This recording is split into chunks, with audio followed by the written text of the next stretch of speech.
So I would just have a little rant about, a little spiel about being you, but also improving as a person. So generally, yeah, you gotta be you.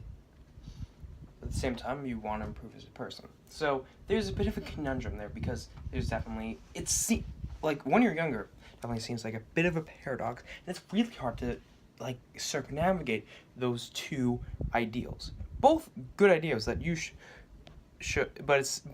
you should pursue, but it seems complicated. So here's an example that helps. So say we got a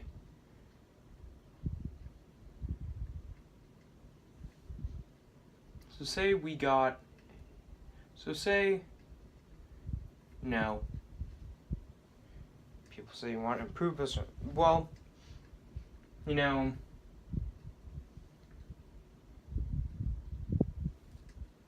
say we got a, now this has been a long example, but so a warrior. So a good trait of someone who wants to be a warrior, a warrior. So you would definitely say that a fully realized warrior is needed in the world, and that a warrior, in the ideal sense of a warrior is not a bad person, and that a warrior might have his flaws and his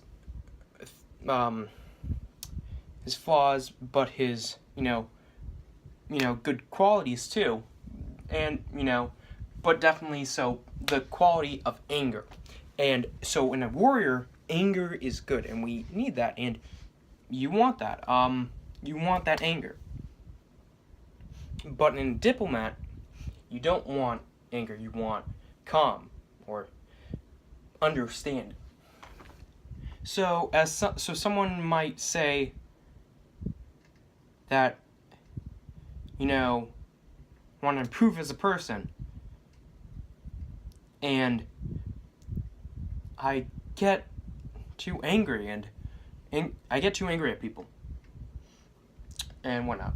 And so I want to improve a person, so I should be like all so calm and never get angry at all. And that's not how you should do it. I think it is that so somebody is angry, that anger is kind of a defining part of you, because with the warrior or the diplomat, with the warrior, the person, the anger, definitely provides, definitely benefits. The anger has its pros and its cons, and for the diplomat, the lack of anger has its pros and its cons as well. So the thing is that the anger, you being angry, that makes you you. Definitely that makes you you. But you can definitely shave, and so when you keep that, but there's definitely aspects that you don't like about it, and that's what I think teenagers, really everyone, should do, is isolate what specific components, what specific sub traits do you not like. Because if you kind of encompass it into one whole thing and then be like, I can't be like this, you're getting rid of part of you. But if you really isolate it, the exact thing that you have a problem with, and then shave off that, then you might find yourself to be a lot happier.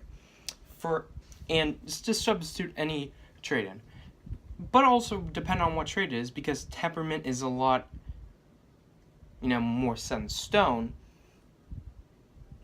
But there's some traits that, due to just life events, can rapidly change. For instance, for me, I used to be really, really fast in the mind. I used to be really fast in math, and now I'm really slow. So things, change, talents and whatnot. But anyway, So, zoom in on the specific part that you have a problem with and shave it off. Like, so, but don't get so, for instance, I, analyze things.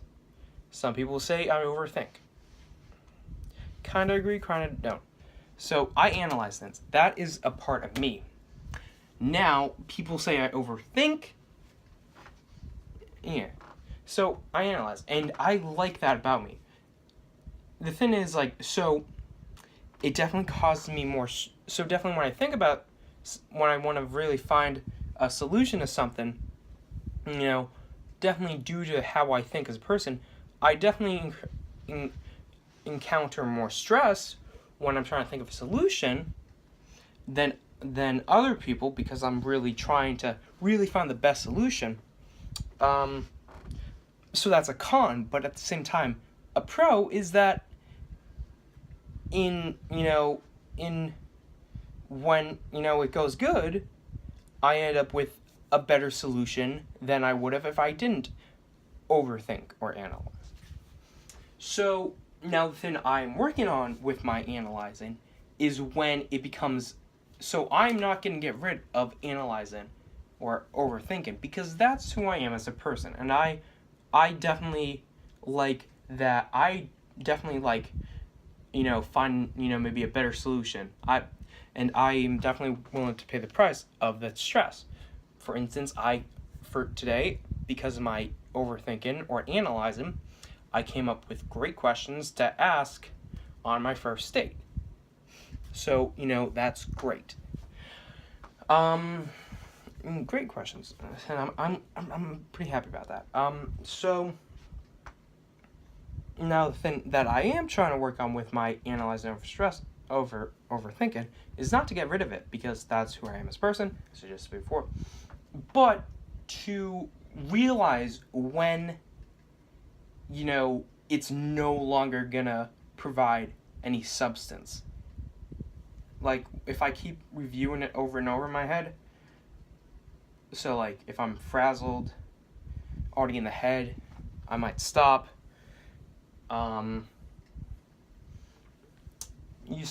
When to stop, really? When to stop when it's like, look, it's not gonna bear any more fruit. Like, even then, like, my stopping point is higher than other people, but it's still lower than I've done before. As well as, when a part that really happened is enjoying the moment. And now because of that, you think like, if you went back in time and looked at younger me and looked at my overthinking and overanalyzing when I was younger, you would take one look at my behavioral patterns, and you would be like, well, with him analyzing everything, he's never going to be able to enjoy the moment. Nope, because I zoomed in and shaved off certain parts of my analyzing and overthinking, I am now able to overthink and enjoy the moment, and it's amazing. So, yeah, so, that's me rambling on about how to generally how to be you, but also how to be you, but also grow as a person.